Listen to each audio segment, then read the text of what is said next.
We got about 60 student loans deleted last week from the consumer report.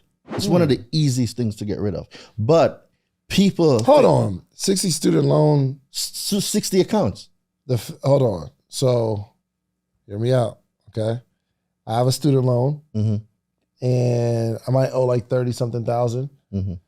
Are you saying all the duplicates and stuff you got taken off, or you got that 30,000, the money? Very good question. So let me explain this. So not because an account gets deleted from your consumer report, it doesn't mean that you have the obligation or the alleged obligation. There is no law that says anything have to get reported on your consumer report. And right now, if I evaluate your situation with a student loan, I can tell that you probably didn't get 3 disclosures that you're supposed to get, and not getting those disclosures, you can now use that to opt out of having those student loans reported, deleting them completely from your consumer report.